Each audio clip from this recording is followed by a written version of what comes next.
A graça e a paz do Senhor Jesus Cristo esteja conosco. Amém, meus irmãos? É com muita alegria e satisfação que eu estou aqui diante dos irmãos da Igreja Assembleia de Deus para compartilhar a palavra de Deus. Agradeço aos irmãos, ao pastor Reginaldo, por esta oportunidade. Agradeço a todos em nome de Jesus. Eu me chamo Erlene da Silva, seminarista, quarto-anista do curso de Teologia do Seminário Batista Goiano. Sou membro da Primeira Igreja Batista do Garavelo, presidente pastor Wellington Carrijo. Meus irmãos, quero nesta manhã compartilhar com vocês o Evangelho de Marcos, o capítulo 11, o versículo 20, que diz assim: E passando pela manhã, viram que a figueira secara desde a raiz. Então Pedro, lembrando-se, falou: Mestre, eis que a figueira que amaldiçoaste secou. Ao que Jesus lhe disse: Tende fé em Deus, porque em verdade vos afirmo, que se alguém disser a este monte, ergue-te e lança-te ao mar, e não duvidar no seu coração, mas crer que se fará o que diz, assim será com ele.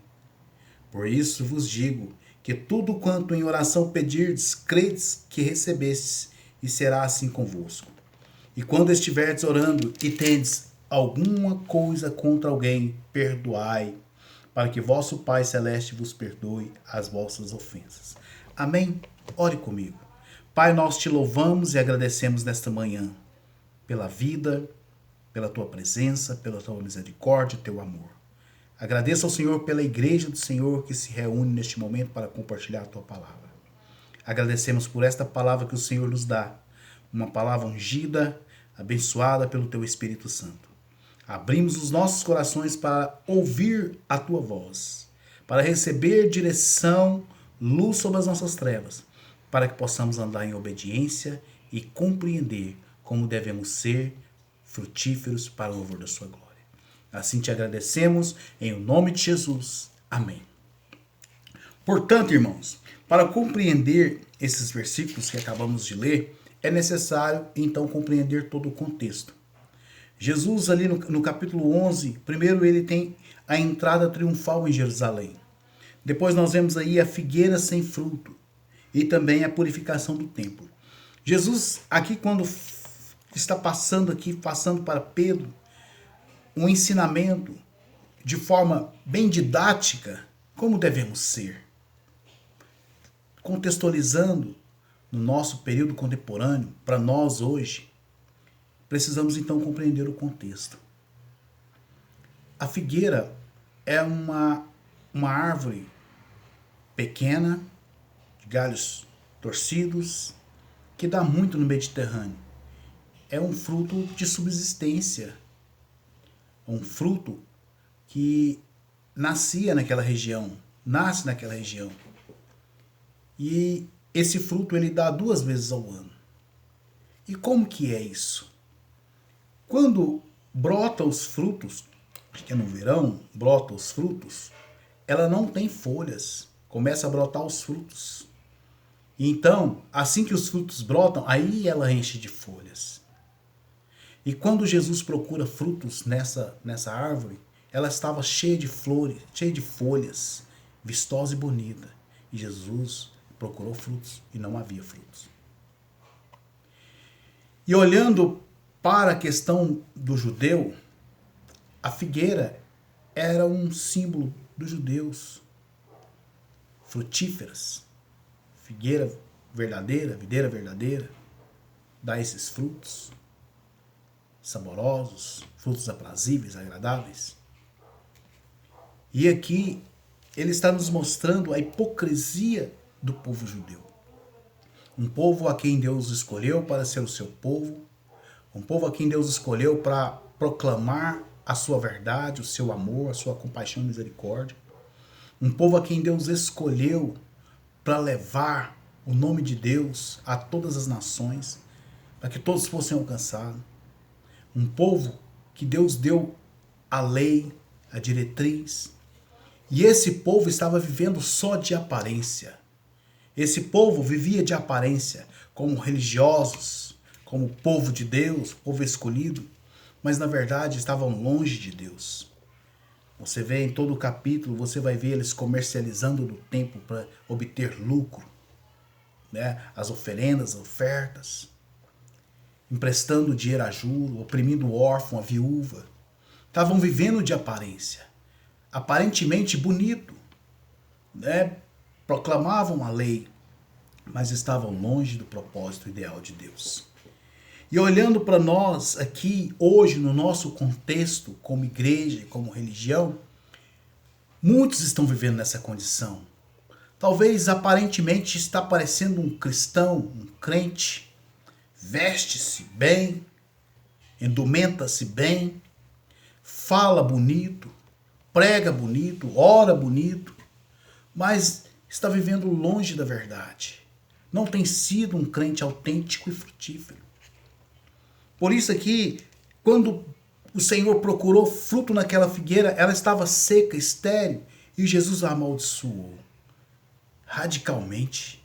Terrível esse episódio. E isso vai acontecer na vida daqueles que andam de forma relaxada e não frutifica. Vai ser amaldiçoado na condenação eterna, na morte eterna. Então, olha só, e muitos cristãos estão vivendo nessa condição. Não dá frutos. Não dá frutos, mas que frutos são esses? Frutos aprazíveis e agradáveis aos homens e a Deus. Por quê, irmãos?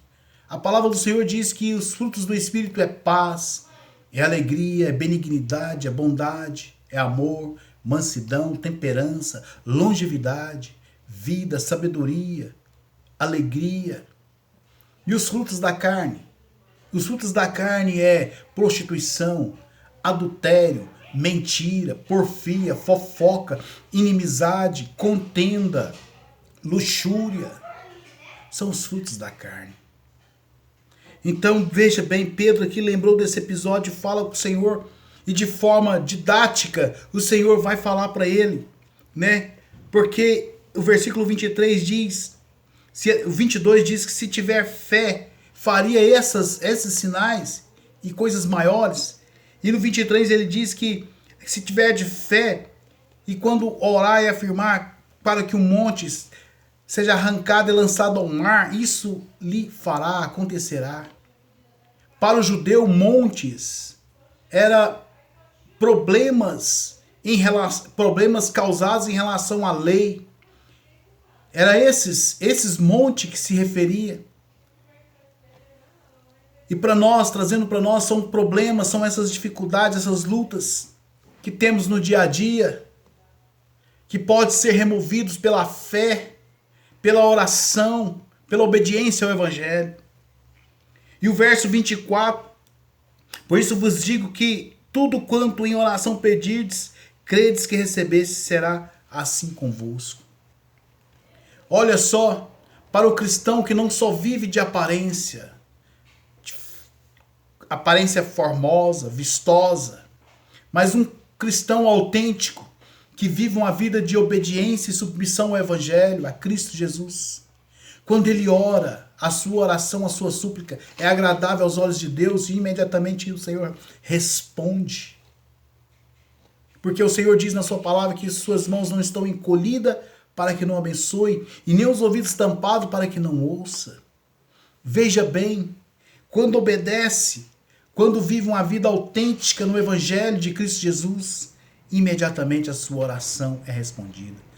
Quando você não vive só de aparência, como o judeu vivia de aparência externa, vivia pregando a lei, a Torá, julgando e condenando a todos. Quantos cristãos hoje não têm feito isso? Julga o irmão, condena o irmão. Veja bem, quantos hoje que compra e não paga, vê o irmão passando necessidade e não supre a necessidade do irmão, não compartilha. Quantos querem oportunidade na igreja, mas lá fora que tem tantas oportunidades de mostrar Jesus através dos seus atos, através das suas atitudes, não mostram. é dissimulado, é hipócrita, vive de aparência, como atores, um ator de um filme, de uma foto, de uma novela, mas não frutifica, não dá frutos, frutos dignos de arrependimento, frutos que agradem ao Senhor. Vive em contenda, em confusão, em porfias, em pelejas. Sabe? Quantas das vezes não consegue perdoar o irmão? Erra constantemente, dissimuladamente. Erra projetando pecados e falhas. Quantos nós ouvimos aí estar em prostituição, em adultério? Quantos mentem? Sabe, irmãos? Não tem frutificado. Não tem frutificado. E aqui o Senhor nos chama a atenção para isso. Devemos frutificar como igreja. Ser povo de Deus, povo cheio do Espírito Santo de Deus. No verso 25, ele diz: quando estiverdes orando, se tiverdes alguma coisa contra o teu irmão, ele fala para nós perdoar, para que o nosso Pai Celestial também nos perdoe. Como que pode Deus ouvir a minha oração, responder o meu clamor, se eu vivo de forma dissimulada, se em mim não produz esses frutos que agradam ao Senhor? Se eu não consigo levar a cruz, o Evangelho é a nossa cruz, obedecer até o último instante. Jesus levou a cruz até o Calvário, até o ponto de sacrifício, até o ponto da execução. E ele não desistiu, foi até o fim. A cruz é o Evangelho. Amor a Deus, obediência ao Evangelho. Devemos levar essa cruz sem desistir. Então, quando nós levamos essa cruz, temos essa vida rendida de obediência e temor ao Senhor, tudo que nós orarmos e pedirmos a Deus será respondido de imediato. Uma vida de obediência, uma vida frutífera, resultará em bênção para você, para mim e para as pessoas que estão próximas de nós. Como você pode dizer ser um cristão e não vive o Evangelho? Como você pode dizer que ama a Deus se não conhece a sua vontade? Como você pode dizer que ora e Deus ouve se você vive em rebeldia, em desobediência? Não tem como. Mas nessa manhã o Senhor nos ensina que ser frutífero devemos perdoar. Perdoar quem nos ofendeu, perdoar quem nos prejudicou, independente da situação, independente do que possa ter ocorrido, devemos perdoar sem olhar a quem. Se ofendemos alguém, se maltratamos alguém, se extorquimos alguém, de alguma forma erramos com alguém, devemos ir lá e corrigir o nosso erro, confessar, porque assim eu mostro Jesus na minha vida e através da minha vida. Paulo fala em sua palavra, nas cartas, que devemos ser como espelho que reflete a glória de Deus. Quando nós andarmos na nossa casa com a nossa família, com os nossos filhos, amigos, no nosso trabalho, com o nosso patrão, os nossos colegas de trabalho, eles devem olhar para nós como um espelho e ver em nós o rosto de Cristo, a glória de Cristo, o caráter de Cristo. Isso fala das nossas atitudes, das nossas ações. Deve ver em nós os frutos do Espírito. Deve ver em nós como uma figueira frutífera, que quando as pessoas chegarem em nós, tem fruto para ser alimentado. Ver fruto de paz, de alegria, de benignidade, de bondade, de amor, de perdão, de justiça, de santidade, de sabedoria. Você tem vivido isso? Se não, hoje é a oportunidade de você reconhecer, pedir perdão para Deus, reconhecer que tem falhado, tem errado, sabe? E pedir ao Espírito Santo que te dê força para corrigir com o irmão, confessar, pedir perdão ao irmão, pedir perdão aos filhos, à esposa. Às vezes você tem sido duro, vezes você tem magoado aqueles que estão próximos de você. Às vezes você não tem submetido a sua liderança, os seus pastores, seus líderes, não tem apoiado. Submissão não é ficar por baixo, submissão é eu andar junto, é concordar, aceitar a direção que Deus está dando para aquela pessoa e caminhar com ele, frutificando. Por isso, irmãos, deixa essa palavra nesta manhã, que Deus possa te edificar, te confortar e te consolar nesta manhã. Amém? Vamos orar. Pai, em nome de Jesus, nós te louvamos e agradecemos por esta palavra ministrada. Porque sabemos que a tua palavra é espírito e vida. E ela frutifica, né, no coração daqueles, ó Pai, que aceita, daqueles que se quebrantam e que se humilham. Que ela germina e ela cresce e ela frutifica. E eu peço, Senhor, nesta manhã que abençoe os meus irmãos para que possam frutificar e dar honra e glória ao teu nome. Abençoa, perdoa os pecados, leva cada um, ó Deus amado, uma atitude de humildade e de reconhecer que precisa perdoar e ser perdoado. Que o Senhor dê força a cada um para que a tua palavra seja viva e eficaz na vida de cada um e possam frutificar. Assim te agradeço nesta manhã, em nome de Jesus. Amém.